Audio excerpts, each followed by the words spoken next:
Hi friends, welcome to cinema ரசிகன். நம்ம இன்னைக்கு மூவியில் பார்க்க போகிற படம் இப்போ தேட்டர்ஸ் ரிலீஸ் ஆகி ஓடிட்டு இருக்க மலையாள படம். படத்தோட நேம் வலது வருஷத்தே கல்லன்.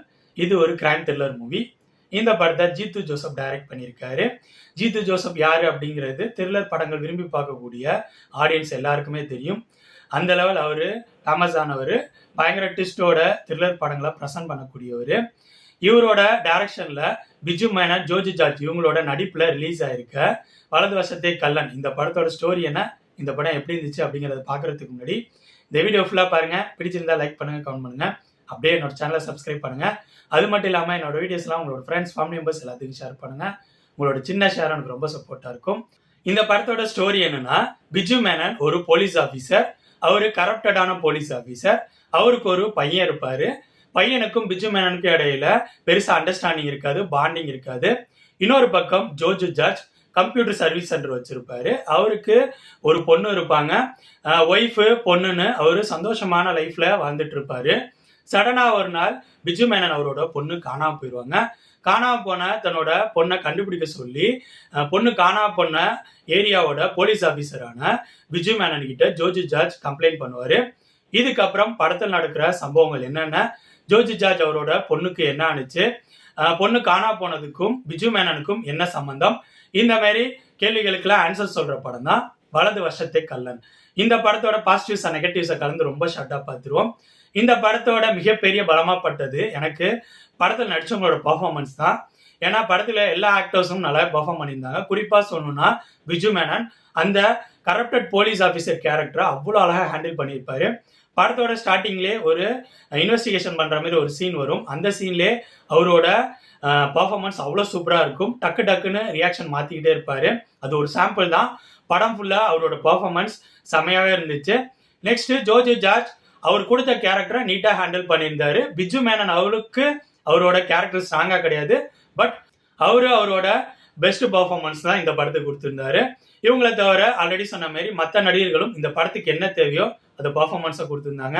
நெக்ஸ்ட் இந்த படத்தோட டெக்னிக்கல் விஷயங்கள் இந்த படத்துக்கு ரொம்பவே சப்போர்ட்டாக இருந்துச்சு. படத்தோட ஃப்ளோவுக்கு பிஜிஎம், ஒளிப்பதிவு, எடிட்டிங்னு எல்லாமே ரொம்ப பக்கபலமாக தான் இருந்துச்சு. நெக்ஸ்ட் இந்த படத்தோட ஸ்க்ரீன் பிளே பற்றி சொல்லணும்னா, படத்தோட ஸ்டார்டிங் சுவாரஸ்யமாக தான் ஸ்டார்ட் ஆனிச்சு. அடுத்தடுத்து பிஜு மேனன் எப்படிப்பட்டவர், ஜோஜு ஜார்ஜ் எப்படிப்பட்டவங்கன்னு இந்த படத்தில் ஒரு கேரக்டரோட இன்ட்ரோவோட அவங்களோட கேரக்டர் எப்படிப்பட்டது அப்படிங்கிறத அழகாகவே கொண்டு வந்து இருந்தாங்க. அது எல்லாமே சுவாரஸ்யமா இருந்துச்சு. பட் அதை தாண்டி ஃபர்ஸ்ட் ஹாஃப்ல கொஞ்சம் கொஞ்சமா படம் சுவாரஸ்யம் குறைய ஆரம்பிச்சிருச்சு. அதுக்கு காரணம் படத்தோட ஃபர்ஸ்ட் ஹாஃப் ஸ்கிரீன் பிளே நம்ம ஈஸியா ப்ரெடிக்ட் பண்ண மோடு தான் போனுச்சு. ஒன்ஸ் கேரக்டர் இன்ட்ரோ முடிஞ்ச பிறகு படத்தோட ஸ்கிரீன் பிளே நம்ம ஈஸியா யூகிக்கக்கூடிய வகையில தான் போகுது. அதை தாண்டி இன்ட்ரோல் பிஃபோர் இவங்க ரிவீல் பண்ண ஒரு ட்விஸ்ட்டுங்கிற மாதிரி விஷயம் நான் யூகிக்கல, அது ஓகே தான். நெக்ஸ்ட் இந்த படத்தோட செகண்ட் ஹாஃப் ஸ்கிரீன் பிளே பத்தி சொல்லணும்னா, செகண்ட் ஹாஃபோட ஸ்கிரீன் பிளே எனக்கு பெருசா ஒர்க் அவுட் ஆகல. இவங்க சுவாரஸ்யமா தான் ப்ரெசென்ட் பண்ண ட்ரை பண்ணியிருக்காங்க, பட் எனக்கு ஒர்க் அவுட் ஆகல. அதுக்கு காரணம் செகண்ட் ஹாஃப்ல முக்கியமா கோர் அப்படிங்கிற ஒரு விஷயம் எனக்கு கனெக்ட் ஆகல. ஏன்னா அது கோர் என்னங்கிறத நான் ரிவீல் பண்ணனா செகண்ட் ஹாஃபோட ஸ்கிரீன் பிளே டோட்டலா ரிவீல் ஆகிரும்.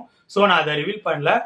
பட் நான் அதை வேற விதமா சொல்ல ட்ரை பண்றேன். செகண்ட் ஹாஃபோட ஸ்கிரீன் பிளே எனக்கு பெருசா கனெக்ட் ஆகாததுக்கு காரணம் நான் அந்த கோர்னு சொன்ன விஷயம் ஒரு கேரக்டரோட நம்ம கனெக்ட் ஆனதான் செகண்ட் ஹாஃபோட ஸ்கிரீன் பிளே நமக்கு பரபரப்பா சுவாரஸ்யமா போகும். அந்த கேரக்டருக்கு எதுவும் ஆகக்கூடாது அப்படிங்கிற மாரி நம்ம கனெக்ட் ஆகிருக்கணும். அது கனெக்ட் ஆகாதனால செகண்ட் ஹாஃபோட ஸ்கிரீன் பிளே எனக்கு பெருசா பரபரப்பா இல்லை. அதுக்கு முக்கிய காரணமா எனக்கு பட்டது ரெண்டு விஷயம் தான். அந்த கேரக்டரை பத்தி ஃபர்ஸ்ட் ஹாஃப்ல பாசிட்டிவா எந்த சீனும் இல்ல. இன்னொரு விஷயம், ஃபர்ஸ்ட் ஹாஃபோட ஸ்கிரீன் பிளேல பிஜு மேனன் ஒரு கேரக்டரை ட்ரக்ஸ் எடுத்துக்குது அப்படின்னு சொல்லிட்டு அடிப்பாரு. அந்த சீக்வன்ஸை ஃபர்ஸ்ட் ஹாஃப்ல வைக்காம செகண்ட் ஹாஃப்ல வச்சிருக்கணும். இந்த ரெண்டு விஷயங்களையும் இவங்க ப்ராப்பரா ட்ரை பண்ணியிருந்தாங்கன்னா இந்த படத்தோட செகண்ட் ஹாஃப் ஸ்கிரீன் பிளே எனக்கு ஒர்க் அவுட் ஆயிருக்கும். இந்த விஷயங்களால எனக்கு இந்த படத்தோட second half screen play work out ஆகல.